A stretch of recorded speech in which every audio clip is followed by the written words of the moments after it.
little bit more serious that is helpful for parents everywhere and that they definitely care about water safety. Historically, people of color have faced greater barriers when learning how to swim. Recent stats show about 26% of Black parents and 32% of Hispanic and Latino parents never learned how to swim. That's compared to less than 4% of white parents. Elise Preston tells us how one man in Los Angeles is trying to change that by offering lessons in his own backyard pool. I can't swim either. Don't worry about it. We'll learn together, okay? This isn't your usual swim class. Take your time back to steps and go slowly. And Conrad Cooper isn't your typical instructor.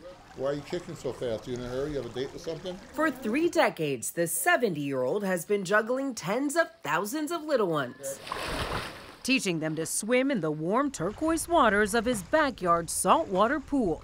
I love what I do. Don't rush. Take your time. It was about getting kids who initially looked like me to get comfortable in the water. Diversity in aquatics is lacking. Cooper took note when his own nieces started swim lessons 30 years ago. So he dove into teaching. At first, it was just a side hustle. Let's do this for fun. So let's just see if we can get some kids to learn how to swim in the neighborhood. We have access, we have a pool, take advantage of that. Do you think the fact that you are Black, do you think that helps the children trust you a little bit more, that it helps the families trust you? Absolutely. Often they've been someplace else, they weren't treated quite the same way, in a different kind of environment, not like this. That reflection is desperately needed in a world where children of color face greater safety risks in water. Slowly, one arm at a time. When you look at the numbers, Black children are 7 times more likely to drown in a pool. Absolutely.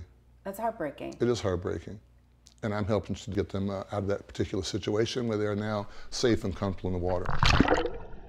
A heartbreak Cooper's wife and business partner Londa Parks knows. Her own brother drowned when she was just a toddler. He was just 8 years old and he didn't know how to swim. When I'm swimming, I think about, wow, you know, I'm doing something that my brother didn't even get a chance to do. And the couple is doing its part to influence change. Cooper's presence puts both 4-year-old Bodie and his father at ease. You better stay there. I think he could view Conrad as like an uncle. Why does it give you comfort? I was raised in a Black household. It's a reflection of how I grew up and what, and how I learned to swim and being in the pool with my uncles. You're also teaching adults now. As much as I love teaching kids, it's really a joy teaching someone who's been afraid of the water for 15, 20, 30 or more years. Davina Jackson's children inspired her to take the plunge at 37 years old. It was amazing. It was an amazing feeling. Like, I don't have to have the fear that something's going to happen once I get in the water. I'm at ease.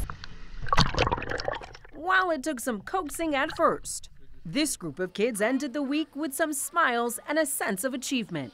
You tell me when you're ready. Go, buddy. Why is it so important for you as her mom that your 6-year-old Black daughter is breaking generational and historical myths? Oh, because that's what we are here to do. We are at the vanguard of our experience, and I want her to go further than I did. Keep going, don't stop.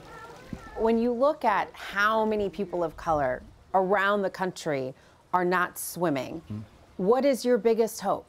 That they continue to find somewhere where they can have access to a pool and learn better swim lessons in communities that are underserved. Let's go together. For CBS Mornings, I'm Elise Preston in Los Angeles. Attaboy.